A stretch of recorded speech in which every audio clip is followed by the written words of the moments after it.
Welcome to a special Belmont edition of Creekside Chat alongside Adam Bowden, Mike Akers, and Shaun Laungani.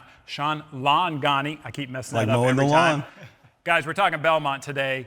You know, not as many horses, but Mike, this field is full of some of the best 3-year-olds in the country. Talk to me a little bit about the Belmont and what makes it so special. Well, it's at the end of a long Triple Crown trail most of the time. Now we've got two variables. We've got 1.25 miles instead of 1.5 miles. We've got some major horses that didn't go to the Preakness. Ideally, as a horseman, I like 4 or 5 weeks between maximum efforts. Now some are coming back much shorter than the others. It's a factor. Some rebound quicker than others, but we're going to make some stallions on the weekend, and there's a huge card on the undercard. So lots of betting opportunities, less horses in the big race, but you know, there's some questions to be answered. You know, Shaun, this is the first time, and I think in a little while, that we got the first 3 finishers in the Kentucky Derby showing up at the Belmont. Isn't it great? Just talk to me about just the class of what's coming here on Saturday. Yeah, so it's hard not to kind of hold this 3-year-old crop in high regard. What journalism did in the Preakness is so rare. I mean, I guess I've been watching races, maybe not as long as Mike, but for a long time, watched thousands and thousands of races. Horses that take that kind of hit do not win their race, or they don't go on like that. That's so unique. So couldn't be more excited. Obviously, the Sovereignty is the horse to beat. I love what Mott did by skipping the Preakness and doing the right thing by his horse. So let's see. Let's talk about that, Adam. I think it's been 30 years since we've seen a Derby winner win the Belmont without winning the Preakness. Do you think this is kind of some things to come where maybe this is a new thing racing's going to do, or do you think this is just Mott being conservative with a really good horse? Yeah, I think it's him being conservative, and I mean, I don't know that I would have agreed with that approach, but it's kind of interesting. I mean, I'm a journalism fan, but I appreciate what he's doing, looking out for the horse.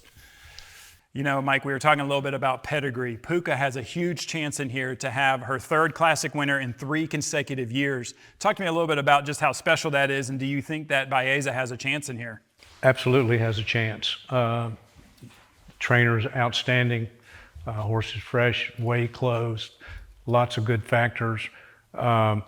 Puka is like a tremendous mare. Madge. Dornock. I stumbled on that name. He wins the Belmont, you know, got a Derby winner.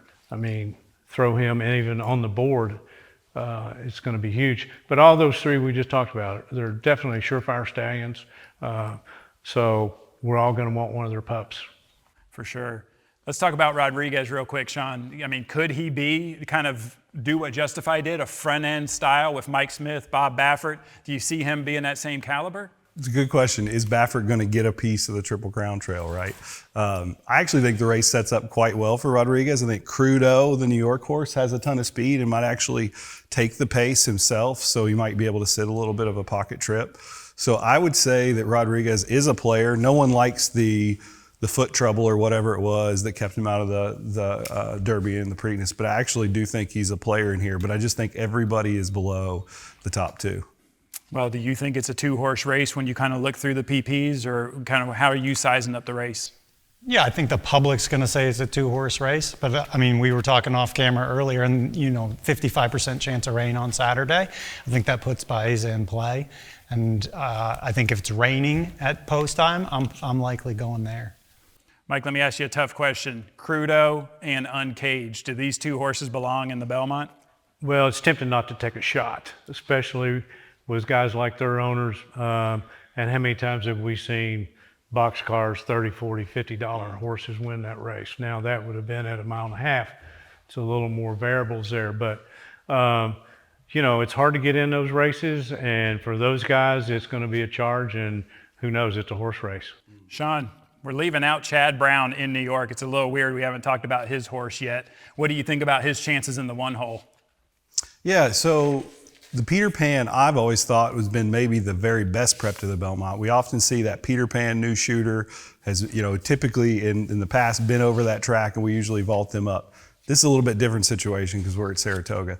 So Hill Road absolutely fits in the race. I just don't know that he plays a part in the trifecta. Mike, you picked our winner going into the Kentucky Derby. I'm going to start off with you. Tell me, who do you like in the Belmont Stakes this weekend? I'm still on the same horse, Sovereignty. If you look at his past performances, no one has passed him in a race yet. That's not bad.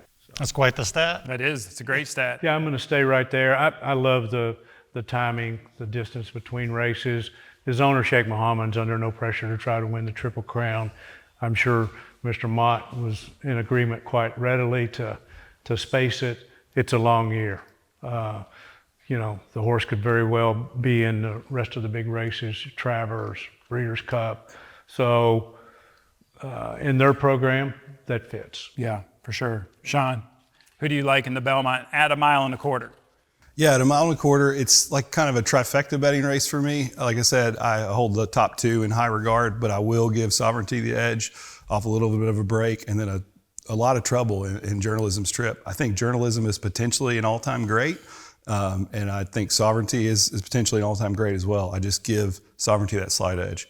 And then in the third spot, or the second if they can be lucky, I put a horse like Rodriguez in there, and then I can't leave out Abaye. He's a super cool horse, super impressive horse that's got a big future. All right, Adam, who you got? Who is it? I mean, my heart says Journalism. I think it's interesting what they've done with him, right? You didn't win the Derby, you win the Preakness, then you wheel right back.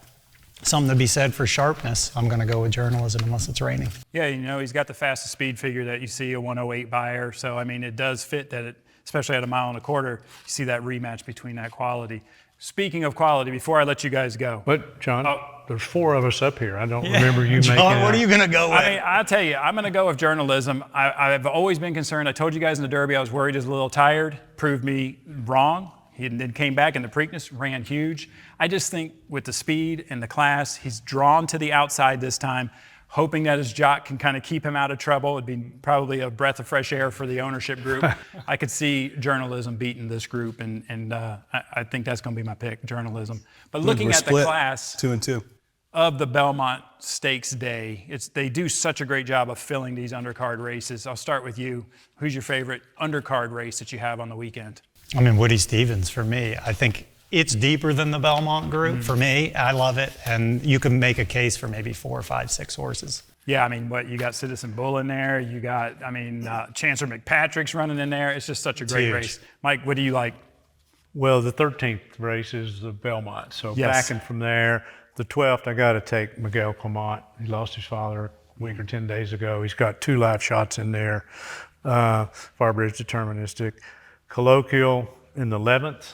Yeah, that's the Woody Stevens there. So Such a fast red horse. hot. George Weaver trained Vacoma. He's training Colloquial. The 10th is very interesting. It's on the turf. Zulu Kingdom comes back off a big win at Churchill. He's got to give 4 pounds to Noble Confessor, who's 12-1, who I'll probably have Mike's a little long ticket shot on pick. that. And there's a horse I may try to run 13 colonies in on the bottom of the try or something like that. Sharp young trainer's off to a good start. He's working hard. This horse is on an upward curve as well. let me borrow that piece of paper.